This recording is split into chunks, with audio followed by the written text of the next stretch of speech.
So let's say you're living some contrast. You know what you don't want. You really know what you don't want. It probably involves other people or another person. Something's going on. You're observing the what isness of it, which is natural because here you are focused in the what isness of this leading edge time-space reality. You're going to look at it. You're going to see it. You're going to know what's going on. So you're looking at some of it, and the contrast is sort of punching you. You can feel that there's something about this that you don't want. And in that process, you're launching some rockets. What we are wanting to submit to you is that every place you stand is your grid filling in, because things are always working out for you. That's the premise that so many of you have forgotten. Abraham, do you mean that when I'm in the middle of getting something that I very much don't want, that also is the grid filling in for me? Yes. And we have a question back to you. Did that contrast help you to define more clearly? Yeah. Did that contrast help you sharpen your desire into more specifics?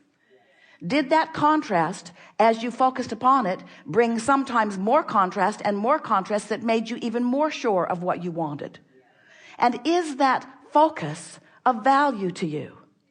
So isn't everything that's happening, whether you're standing in a culmination that isn't what you want, isn't it still things working out for you? Isn't it? So if you can relax and know that, then you can start having fun with the creation. But most humans, they only want to have fun with the manifestation. And you know how long the manifestation lasts? Not that long. Not that long. There's another and another and another. So it's time for you. We love you so much. You know what's coming next. To face the fact that you are eternally on your way to someplace better. Eternally. You're eternally on your way to yet another improvement that your life has helped you to define. And when you relax and accept the perfection of the rotten thing that's happening right now, when you accept the perfection of this not going that well, but making you more sure about what you want, the minute you get over victimhood, the minute you get over feeling sorry for yourself, the minute you get over blaming someone else for where you stand, the minute you get over being unhappy about where you stand and instead appreciative of the opportunity for the clarity of focus that's happening to you, you're going to have fun along the way of your journey. And then, then you get to just start molding the clay. We don't see any magnificent sculptors taking their big clump of clay, getting their hands in it and saying, oh, geez. There's got to be a better way. And we don't see them taking that big clump of clay and slapping it down on the table and saying, well, that didn't turn out very well. They don't expect it to. You should have seen Esther with her hair this morning. About 30 minutes ago, it was perfect. It was perfect. It was perfect. You would have loved what you have seen. It was perfect. And she was walking across the hallway in her suite, and her barrette popped off her head and flew on the floor. And her hair just... And she said, well, maybe the universe wants to comb my hair today. And maybe I don't care. In other words, everything that's happening is happening to your advantage. You just aren't ready to accept that everything is happening to your advantage. Because somewhere along the line, you've come to feel competitive. You've been made to feel less than. Someone's explained to you that you've got to buck up and that you've got to do your part and that you've got to pull your weight and that you've got to measure up.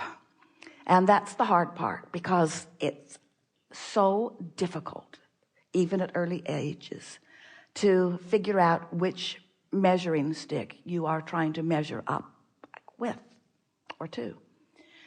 So we just want to remind you that you came from non-physical into this focus with such clear intention of the fun that you would have. So eager about exploring what's around you and not even being very particular about where you jumped in, because you knew wherever it was going to inspire a fresh new idea within you, because you knew you weren't going to bring the memory of what you've lived before. You knew you were going to just jump in fresh as a fresh new point of attraction, a fresh new grid, not filled in with much detail, just a fresh new vibrationally outputting grid. And you knew that law of attraction would immediately begin bringing to you responses to that grid. And you knew that no matter what those responses were, that you were going to observe them and respond to them and launch rockets about them and begin the creation of your conscious, from this standpoint, vortex. We want to remind you that since you were source energy before you came into this physical body, that much of your grid was already in place. Your point of attraction was stable. It was a grid of well-being. But also much of your vortex was in place as well, because you held intentions when you decided to come. You knew it would be rewarding. You knew it would be fun. You knew it would be exhilarating. You knew it would be exciting. You knew that it would be interesting. You knew it would be provocative. You knew that it would capture your attention, and you knew that you would focus. And you knew that when you focused, that the energy that creates worlds would flow through you. And you knew that you were going to get to direct the energy that creates worlds toward the specific things that were important to you. And you eagerly came forth into that fresh new body, that fresh new perspective, understanding these things also. You knew that even though you were in this wee small body, no teeth, pretty awkward, you knew that the larger part of you would remain non-physically focused.